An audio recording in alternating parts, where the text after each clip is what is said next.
Dans les territoires de Hawaï, on dira aloha, ça veut dire de la bonne volonté, de la paix sur vous. Encore par une espérance, nous souhaitons cette joie et que cette joie puisse apporter de la santé et surtout la paix du cœur.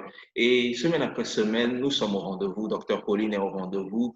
Nous serons là et Dieu surtout préparera de bons plans sur nos vies. Alors nous passons le salut à docteur Pauline. Alors moi, je ne dirais pas comme les gens de l'île d'Hawaï, je vous dirais shalom. Shalom, que la paix de notre Seigneur Jésus-Christ soit avec vous tous, d'où que vous soyez. Et contente de vous retrouver comme à l'accoutumée. Nous continuons nos capsules de santé et avec l'espérance que le Seigneur lui-même vous fortifiera et il vous permettra de pouvoir procéder aux réformes nécessaires afin de jouir d'une santé morale, physique et spirituelle. Merci beaucoup, docteur Pauline. Alors, nous allons prier pour débuter ce rendez-vous d'aujourd'hui. Prions.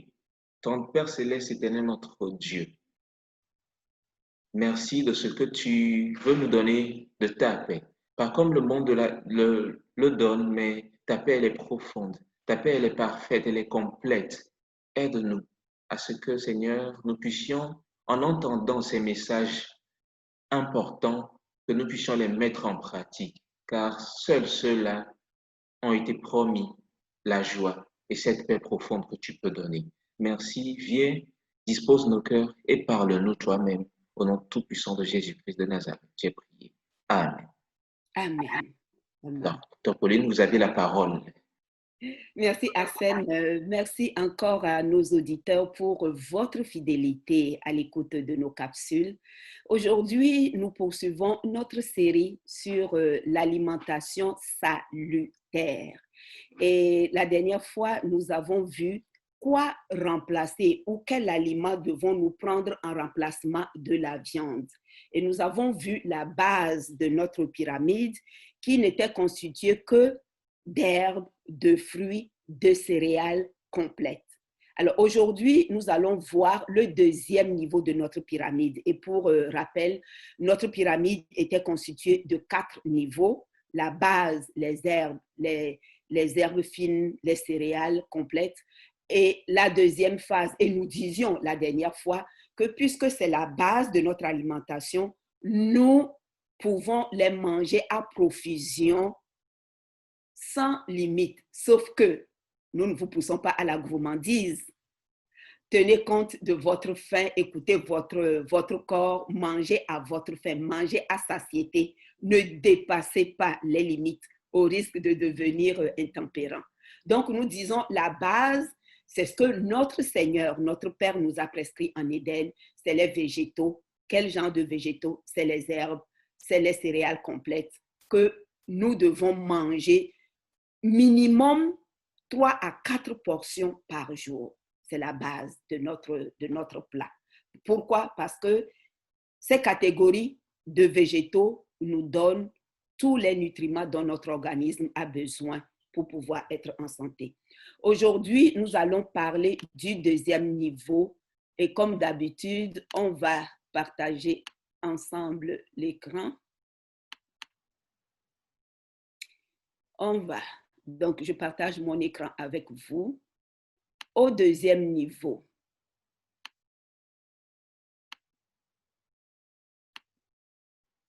je suis un peu loin, désolée, mais on va y arriver.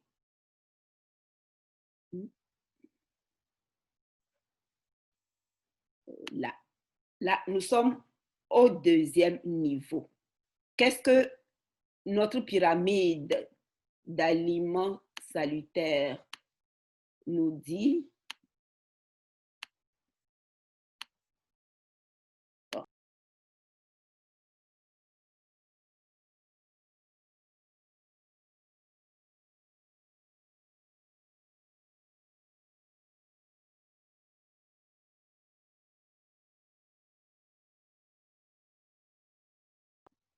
À ce niveau, nous aurons des légumes secs, les légumineuses en alternative à la viande, dont la consommation devait être limitée à 2 portions par jour à cause de leur richesse en acides gras essentiels, en acides aminés des vitamines et des fibres également.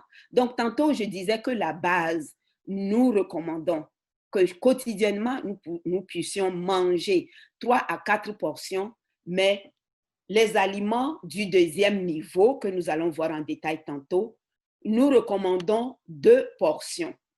Certains auditeurs qui ont été très attentifs la semaine dernière, ils me diront, ah mais vous avez parlé des légumineuses la semaine dernière. Oui, j'avais parlé des légumineuses, mais je reviens sur les légumineuses pour apporter cette information très importante pour ceux-là qui sont en surpoids et qui voudraient avoir un poids santé. Nous revenons sur les légumineuses. Oui, certainement, les légumineuses font partie de la catégorie de bons nutriments, sauf qu'il ne faut pas abuser dans leur consommation. Et pourquoi ne pas abuser dans leur consommation? On l'a dit tantôt, il y a des acides gras qu'ils contiennent et que nous devons faire très attention. Nous les aimons, les légumineuses, parce qu'ils sont complets. Dans notre jargon, on les appelle des hydrates de carbone complexes. Complexes pourquoi? Parce que leur digestion, elle est lente et elle produit de l'énergie de manière progressive selon les besoins de l'organisme. Mais compte tenu de leur consistance en glucides, nous disons il faut y aller de manière mollo. N'en abusez pas. On en a besoin à cause des protéines, mais réduisez à 2 portions par jour. Réduisez à 2 portions par jour. Alors, dans mon commentaire, j'ai mis ces légumes présentent un index glycémique assez bas. Ils aident à réguler notre poids et à gérer le diabète. C'est scientifiquement prouvé. Ceux qui souffrent de diabète, qui veulent procéder à des réformes et qui introduisent les légumineuses dans leur alimentation à raison de 2 portions par jour, ils réussissent à baisser le taux de glycémie et surtout à se départir du diabète. Évidemment, il n'y a pas que la consommation des légumineuses. Il y a d'autres éléments qu'il faut ajouter comme l'exercice physique. C'est scientifiquement démontré que quand on marche, on fait une marche rapide de 30 minutes, cette marche produit l'insuline tout naturellement sans mettre à contribution le pancréas. Vous voyez? Donc, le pancréas va se reposer. Et si vous vous rappelez, je parlais dans l'une de mes capsules que le diabète apparaît lorsqu'on utilise le pancréas trop. On met trop à contribution le pancréas. Et pourquoi? Parce que l'alimentation, on va le voir bientôt. Lorsque nous mangeons les hydrates de carbone simples, on va le voir bientôt, ça va produire une flambée de glycémie. Et quand le taux de glycémie monte, l'organisme, elle est très intelligente, il est très intelligent, notre corps. C'est pour cela que je dis toujours que nous sommes une créature merveilleuse, comme le disait David. Alors, lorsque le taux de glycémie est élevé, le pancréas automatiquement va sécréter l'insuline. Et à un moment donné, quand l'insuline rentre en ligne de compte et que la glycémie baisse, l'organisme va se mettre à réclamer encore ce sucre rapide. Donc, le pancréas va sécréter encore l'insuline. Alors, ce yo-yo, flambée de glycémie, insuline pour baisser, à un moment donné, le pancréas se trouve fatigué et on appelle cela une résistance. Il va faire une résistance à l'insuline, c'est-à-dire qu'il va produire, mais il ne va plus produire en quantité suffisante. Et c'est là où il y aura un surplus de sucre qui va se transformer en gras, qui va aller s'agglutiner et petit à petit, ça va donner le diabète. Mais quand on fait l'exercice physique, la marche, ne serait-ce que la marche rapide, 30 minutes par jour, couplée à une bonne alimentation, en associant ou en intégrant les légumineuses à notre régime, en diminuant ou pas en diminuant, en éliminant les aliments à indice glycémique élevé, là, on peut régler le problème de diabète. Donc, les légumineuses sont importantes pour ceux-là qui cherchent à perdre le poids et à régler leur problème de diabète. Alors, dans les légumineuses, j'avais parlé du soya, je prends toujours le soya en exemple. Le lait de soya, les germes, les tofu et consorts. Donc ça, c'était le deuxième niveau. Deuxième niveau, nous avons des protéines qui vont remplacer valablement la viande, mais pédale douce, n'en prenons pas trop parce qu'ils renferment également du gras et beaucoup de glucides. Quoique ces glucides ne sont pas, comment dirais-je, à digestion rapide, c'est une digestion lente, mais ça va produire le sucre pareil. Là, nous arrivons au troisième niveau de notre pyramide. J'ai intitulé les hydrates de carbone simples. Tantôt, c'était les hydrates de carbone complexes, les légumineuses. Maintenant, nous parlons du niveau 3, les hydrates de carbone simples.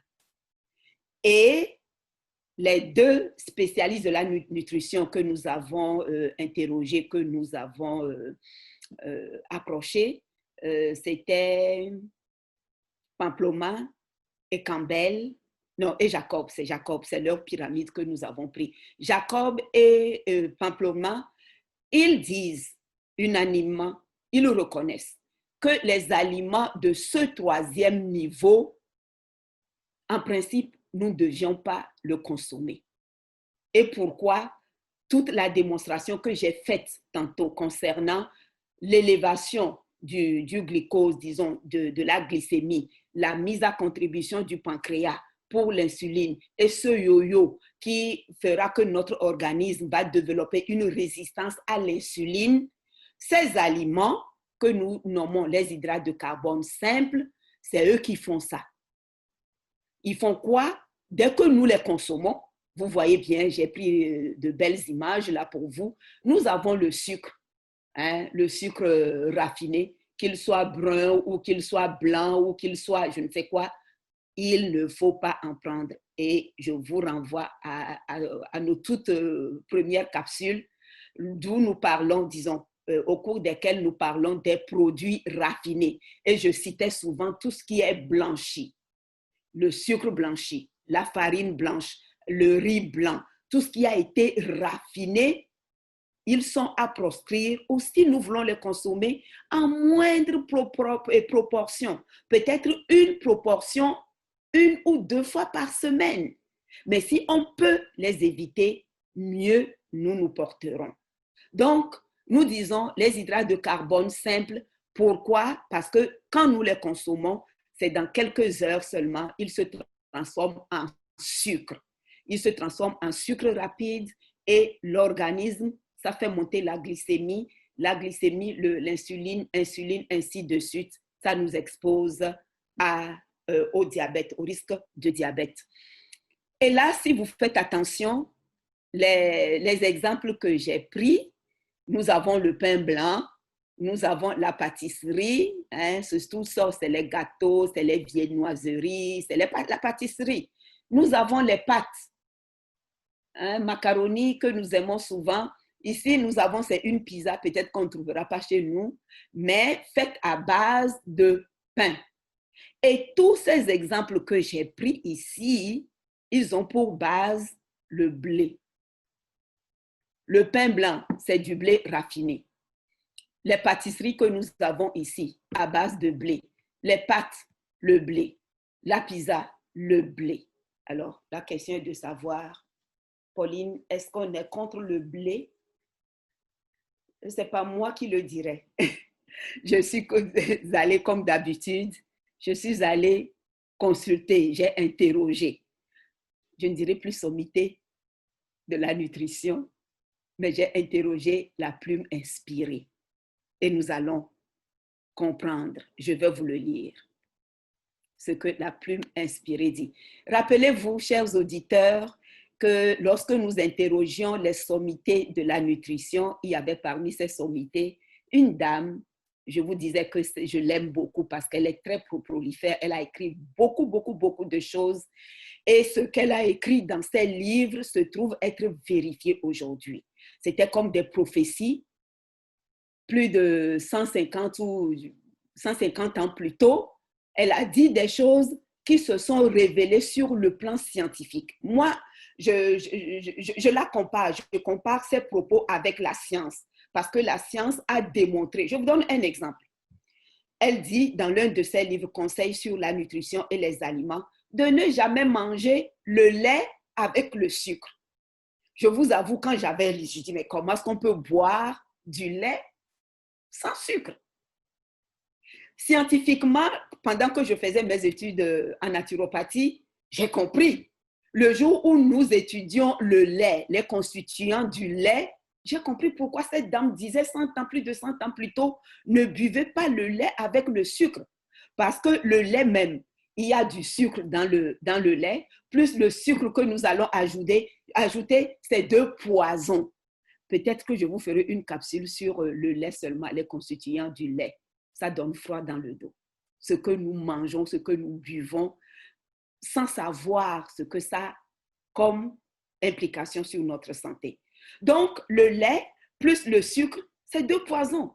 Deux poisons ensemble qui ne feront que nuire à notre santé. Alors, donc, je suis allée interroger la même dame.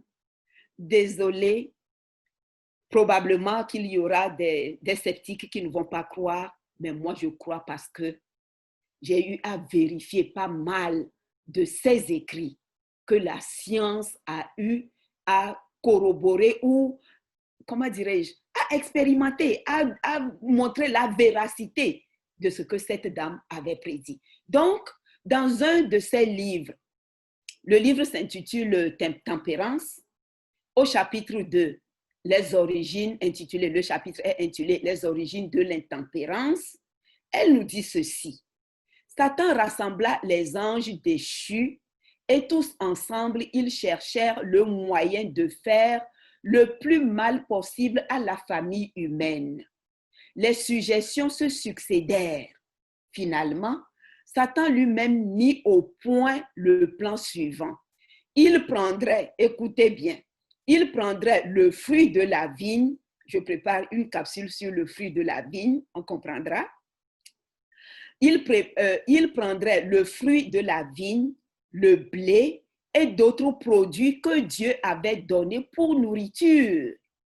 Puis, il les changerait en poison qui détruirait les facultés physiques, morales et mentales de l'homme et aurait un tel effet sur ses sens qu'il pourrait les contrôler à sa guise. Rappelons-nous, dans Jean 10, Jean nous dit, c'est le Seigneur qui nous dit, qu'il est venu pour que ses brebis aient la vie et qu'il l'ait en abondance. Et dans ce même chapitre, la parole de Dieu nous dit que le mercenaire, c'est le voleur. Quand lui vient là, c'est pour tout voler. Donc l'ennemi, il va voler jusqu'à quoi? Jusqu'à notre santé. Alors il dit, puis il changerait en poison qui détruirait les facultés physiques, morales et mentales de l'homme. C'est méchant. Alors posez-vous la question, demandez-vous, pourquoi je vous parle de ça aujourd'hui? N'oublions pas que le vœu de notre Père, il nous dit, bien-aimé, je souhaite que vous soyez en bonne santé, que vous prospérez à tous égards, comme prospère l'état de votre âme. Donc, notre Père qui nous a créés, qui sait de quoi nous sommes faits et qui sait ce qui nous convient le mieux pour être en santé, pensez-vous que c'est lui qui va changer la nourriture en poison? Mais non, lui n'est pas un mercenaire. Il ne vient pas pour tuer. Jésus-Christ nous dit qu'il vient afin que nous ayons la vie en abondance.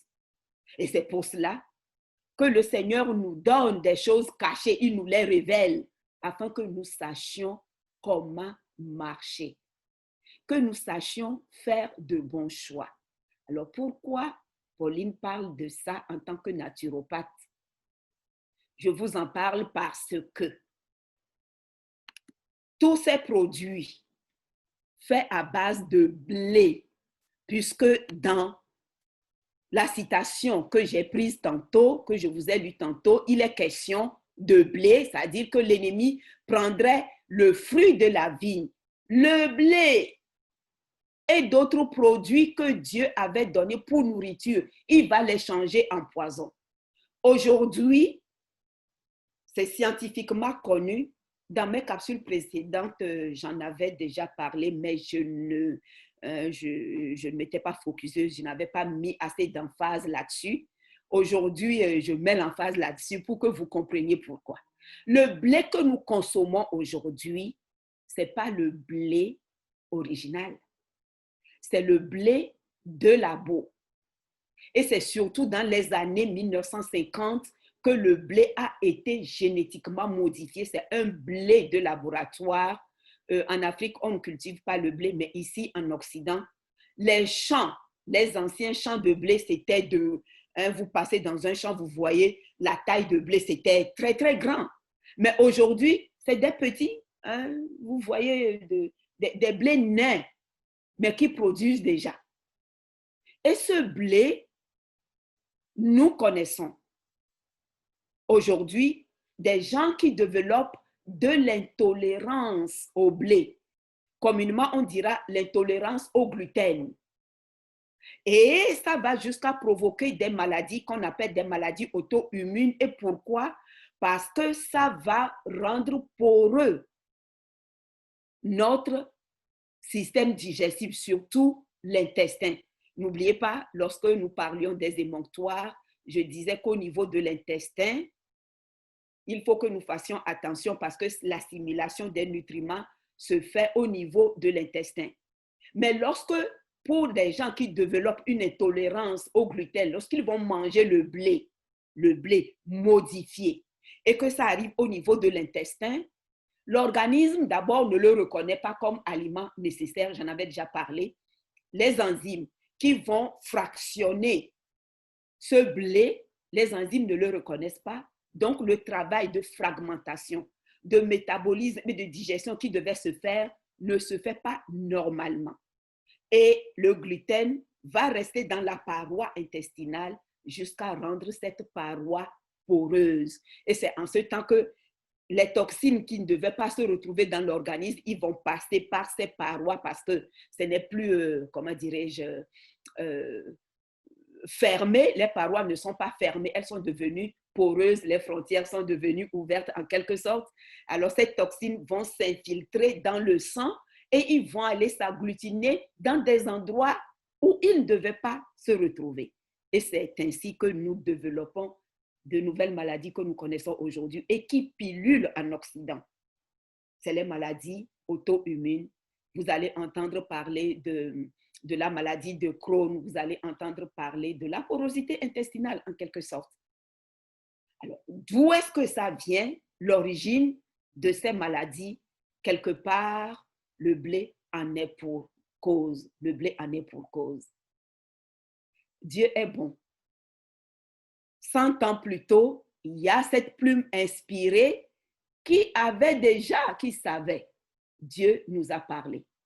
Le blé a été génétiquement modifié. Là, je vous ai parlé au niveau des glucides du blé. Je sais scientifiquement qu'on a introduit une nouvelle protéine également dans le blé qu'on appelle la gliadine. J'en avais déjà parlé. Alors, cette protéine qui n'est toujours pas digérée par l'organisme crée toutes sortes de maladies. Mais pourquoi on a introduit la gliadine? Pourquoi le blé a été génétiquement modifié? Les humains diront que c'est pour pallier à la famine. Dieu qui a créé l'humanité n'est-il pas capable de nourrir ses créatures? Et c'est nous qui allons chercher des solutions à la place de Dieu. La gliadine a été introduite pour pouvoir rendre élastique la pâte de blé lorsqu'on fait le pain ou lorsqu'on fait les pâtisseries, pour que lorsqu'on va faire les gâteaux, que les gâteaux soient moelleux, qu'ils soient doux au palais. Mais malheureusement, quand on le consomme, il n'est pas assimilé, il n'est pas reconnu par l'organisme et ça va nous créer toutes sortes de maladies.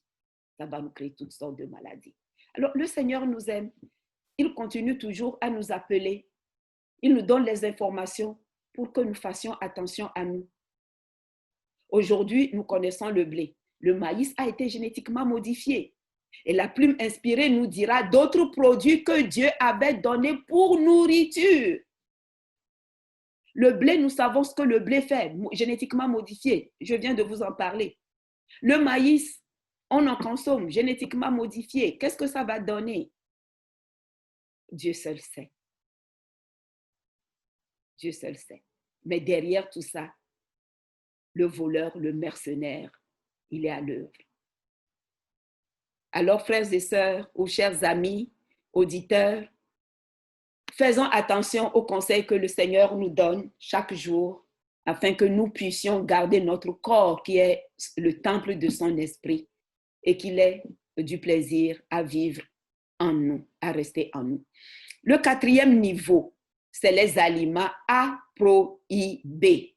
Prohiber veut dire interdire. Interdire et pourquoi? Parce qu'ils ne nous font pas du tout du bien.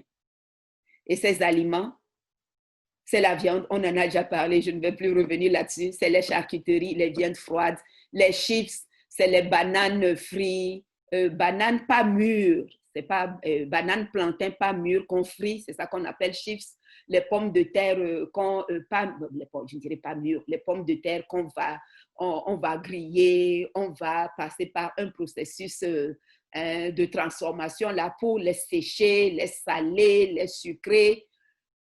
C'est ce qu'on appelle chips. Ils sont à prohiber. Les sucreries, les pâtisseries, je viens d'en parler, les pâtisseries. À cause de quoi? De leur forte densité énergétique. Pourquoi? Parce que quand nous les mangeons, ils ont beaucoup de calories. Vous prenez une poignée là, mais c'est beaucoup de calories que ça va donner. Ça ne va pas s'arrêter aux calories. Parce qu'ils sont sucrés, ça va provoquer la levée de la glycémie. Parce qu'ils sont salés. Souvent, ils sont salés. Salés, ça va provoquer l'hypertension plus tard. Et parce qu'ils renferment des acides gras saturés. Acides gras saturés mélangés au sel, mélangés au sucre, nous les naturopathes, et à la viande, nous disons que c'est un cocktail mortel. C'est un cocktail mortel. Et pourquoi? Parce que ça va aller impacter sur votre système circulatoire. C'est des maladies cardiovasculaires et le diabète va s'en suivre, l'insuffisance rénale va s'en suivre. Donc, tous ces aliments du niveau 4, autant nous en éloigner et mieux nous nous porterons. Donc, il renferme des gras saturés, de la purine qui viendra intoxiquer nos reins, la protéine animale, on en a déjà parlé. Les polluants additifs, j'en avais déjà parlé, les perturbateurs endocriniens qui vont s'y mêler. Ce ne serait plus le système circulatoire, mais ça va être le système glandulaire aussi. Ça va aller débalancer nos hormones et ça va créer d'autres problèmes de santé.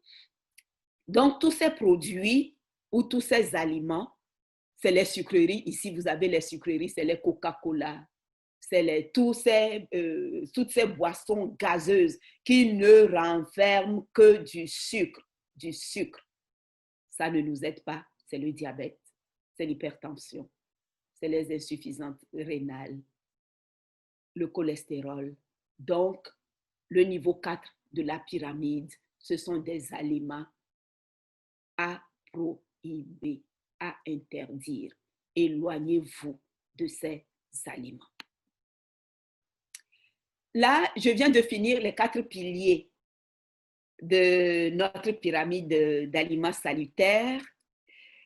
Et je pense que vous en avez reçu suffisamment aujourd'hui et surtout depuis le début de ces capsules. Nous ne pouvons que remercier le Seigneur et lui prier qu'il nous accorde la force nécessaire parce que de nous-mêmes, nous ne pouvons pas entamer quelques réformes que ce soit, mais qu'il nous aide à reformer notre mode, notre système alimentaire pour être en santé. J'ai une dernière partie, c'est pas grand, c'est en lien toujours au choix alimentaire. Lorsque nous regardons la base de la pyramide, je disais que la base de la pyramide est constituée de légumes, de céréales complètes. Et l'objectif, c'est de pouvoir remplacer valablement la viande. Alors, pour que nous ne souffrions d'aucun manque, disons, d'aucune insuffisance en nutriments, nous, les naturopathes, nous disons qu'il faille procéder à une bonne combinaison alimentaire. Et en quoi consiste la bonne combinaison alimentaire? C'est-à-dire, il faut savoir mélanger les aliments quand nous mangeons. Et surtout que nous sommes dans le régime végétal, nous avons nos végétaux et les végétaux, c'est-à-dire les légumes secs et les légumes frais ou les céréales. Ils ne renferment pas tous les mêmes constituants, c'est-à-dire qu'ils n'ont pas les mêmes constituants. Je vous donne un exemple. Lorsque nous prenons les légumes, nous verrons qu'ils sont riches en certains acides aminés et pauvres en d'autres. Je vais nommer la méthionine. Lorsque nous prenons les légumes, eux, ils n'ont pas de méthionine. Mais lorsque nous prenons les céréales, eux, ils auront la méthionine. Et si vous vous rappelez de cet acide aminé, lorsque je parlais de la viande, je les avais relevés parce que c'est le docteur Jacob qui a fait cette, je ne dirais pas découverte, c'est lui qui l'a exprimé ou qui en a parlé dans son livre La nutrition raisonnée. C'est lui qui nous disait que dans la viande, il y a deux acides aminés, la méthionine et la cystéine, qu'on retrouve également dans les végétaux. Sauf que dans la viande, le rapport de ces deux acides aminés est débalancé. Nous avons la méthionine de 3 et la cystéine de 1, ce qui fait que la viande est hautement cancérigène. Alors, la méthionine, cet acide aminé, on le retrouve également dans les légumes secs, par exemple. Mais dans les légumes secs, il n'est pas élevé. Nous avons besoin d'autres acides que nous devons aller chercher dans les légumes. Les légumes, c'est-à-dire frais.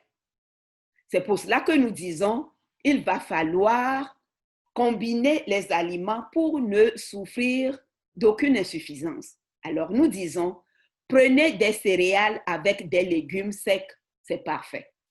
Céréales avec légumes, je dis je prends mon maïs, pas maïs génétiquement modifié, avec légumes. Terre à terre, je dirais, si je prends mon bol d'akoumé ou de pâtes avec maïs, farine de maïs et une bonne sauce de légumes, ça me fera que du bien. Ça me permettra de trouver les protéines dont mon organisme a besoin. Sans viande, je ne vais pas souffrir d'insuffisance. Quand je prends céréales avec légumes, pas légumes secs maintenant, je prends mon riz, céréales, avec haricots verts, ou courges, ou concombres, ou carottes, ou betteraves, que je mange avec mon riz, avec cette sauce, je ne vais pas souffrir de manque de protéines. Parce que dans les céréales, j'aurai ma méthionine et dans les légumes, j'aurai d'autres acides aminés qui viendront compenser. Une autre combinaison, c'est d'aller chercher les légumes secs avec des légumes. Là, c'est légumes et légumes. Il n'y a pas de problème. Légumes et légumes, il n'y a pas de problème. Je prends mon haricot sec avec ma sauce de tomate ou carotte. Une bonne combinaison. Et docteur Pauline, je lis aussi dans les diapositives, ça me marque beaucoup, on dit aucun aliment excepté le lait maternel au cours des premiers mois n'est complet en soi. Non. Waouh. On nous avait dit depuis l'école primaire que le lait et l'œuf sont des aliments complets. Malheureusement, dans l'une de mes capsules, les capsules précédentes, j'avais dit que c'était un mensonge. Le fait qu'on nous a toujours inculqué que le lait est l'aliment complet pour que l'enfant puisse bien grandir, ça lui prend du lait, ça lui prend des œufs. Aujourd'hui, la science l'a démontré. Vous allez voir que dans les produits carnés, je ne sais pas si vous avez fait attention, les œufs y figurent. Parce que les œufs, c'est le cholestérol que vous allez vous ramasser avec un taux de mauvais cholestérol. Et nous savons tous ce que le cholestérol fait à l'organisme. Vous voyez? Et le lait, je n'en parle plus. Le lait, il n'y a rien de bon. La semaine dernière, je disais que le lait, le calcium dont on nous a tant vanté du lait de vache, ce calcium n'est assimilé qu'à 20-25%. Le reste, ça va passer par les reins et ça va gruger nos reins. Alors que si nous allons manger les herbes, je ne dirais pas brouter l'herbe, c'est les animaux qui broutent là, mais si nous mangeons les légumes, le persil, les épinards, le calcium que nous recherchons dans le lait de vache, on les retrouve et qui sont assimilés à 75-80%. Mieux que le lait de vache, sans conséquence. Parce que ce sont des végétaux, eux, ils ne sont pas polluants.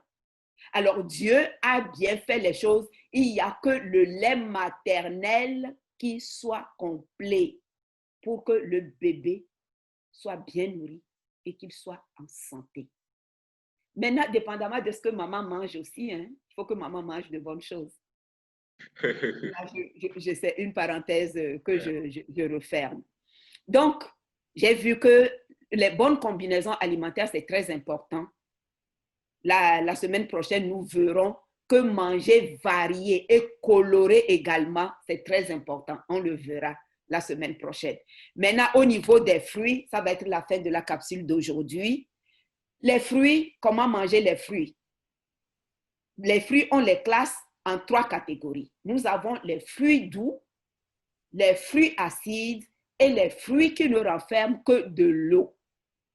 Alors, avec tous ces fruits, nous devons savoir quels fruits combiner avec quel autre pour ne pas avoir des problèmes après consommation. Donc, nous disons les fruits acides. Nous ne devons pas manger les fruits doux et les fruits acides. Les fruits doux, c'est la banane. Par exemple, c'est la banane. Les fruits acides, c'est les agrumes, orange, pamplemousse, clémentine, mandarine, citron, c'est les fruits acides. Nous ne devons pas les combiner. Et pourquoi? Parce que les fruits doux, ils renferment beaucoup de sucre et les fruits acides, eux, ils renferment beaucoup d'acide. Et quand on va mettre l'acide sur le sucre, ça va produire de la fermentation. Et qui dit fermentation, dit alcool. Qui dit, lorsque nous dirons putréfaction, la putréfaction, c'est le gaz, c'est l'ammoniac qui va se produire. Mais quand on parle de fermentation, au niveau de l'estomac, c'est l'alcool qui va se produire. Nous ne sommes pas alcooliques, mais nous allons nous retrouver avec une maladie de foie grave. Et pourquoi? Parce que nous ne savions pas ou nous n'avons pas su combiner nos fruits. Nous prenions banane et orange à la fois, incompatibilité alimentaire, mauvaise combinaison alimentaire. Oui, ça va rentrer dans le tube digestif, mais le sucre avec l'acide, ça va se fermenter très rapidement. Les fruits à teneur élevés en eau, eux, ils se mangent entre eux. Les fruits à teneur, à haute teneur en eau, c'est quoi?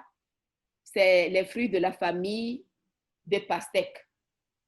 Pastèques, nous avons les melons d'eau, nous avons le cantalou, nous avons melon miel, melon, bon, c'est toute une grande famille là, de fruits à eau parce qu'ils regorgent de beaucoup d'eau. Puisque c'est du liquide, ça passe très rapidement dans l'organisme et ça passe très rapidement aux urines. On n'a pas besoin, c'est pas qu'on n'a pas besoin, nous ne devons pas les manger avec d'autres fruits. Eux, ils se mangent entre eux. Je peux faire une salade de pastèque, de cantalou, de melon miel, mais je ne peux pas faire une salade d'orange, de melon, de banane. Une très mauvaise combinaison.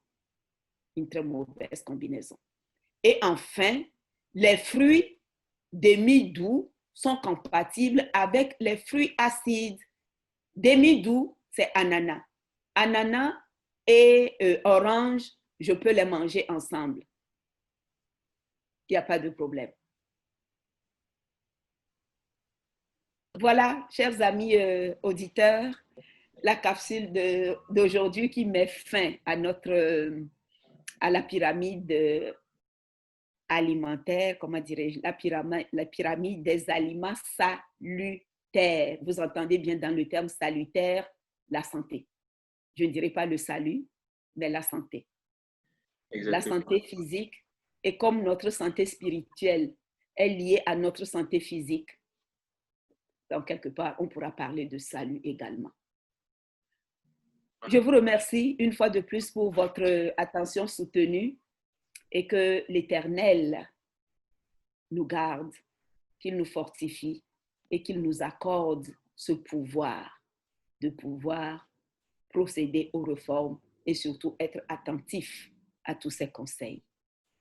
Et nous terminerons avec cette note de ne pas mélanger. Vous savez, l'Éternel aussi, il n'aime pas mélanger les choses. Il aime faire les choses comme il se doit. Et il voudra que ce jour, ce grand jour de l'éternité, que nous soyons avec lui et non mélangés de l'autre côté.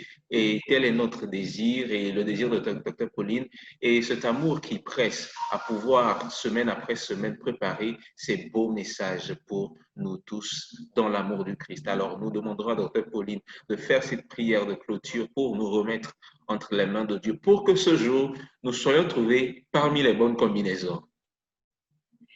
Éternel, en effet, notre désir, c'est d'être des enfants attentionnés, des enfants obéissants.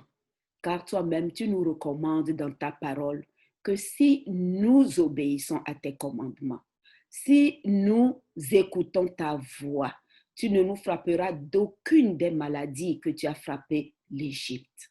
Et notre souhait, Père, c'est de pouvoir garder notre corps qui est le temple de ton esprit en santé, afin de pouvoir grandir spirituellement et afin de pouvoir t'offrir ce corps en sacrifice vivant et agréable. Éternel, accorde-nous la puissance, car de nous-mêmes, nous ne pouvons rien, mais avec toi, nous pouvons tout, car c'est toi qui nous fortifie en toutes choses et c'est toi qui nous élève sur des hauteurs qui nous sont inaccessibles.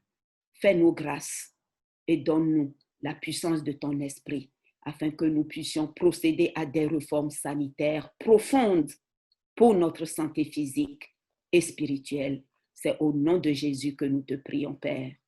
Amen. Amen. Et c'est dans ce nom que nous vous laissons assurer que ce bon Père Céleste nous gardera. Allez, à la prochaine avec Parole d'Espérance. Au revoir.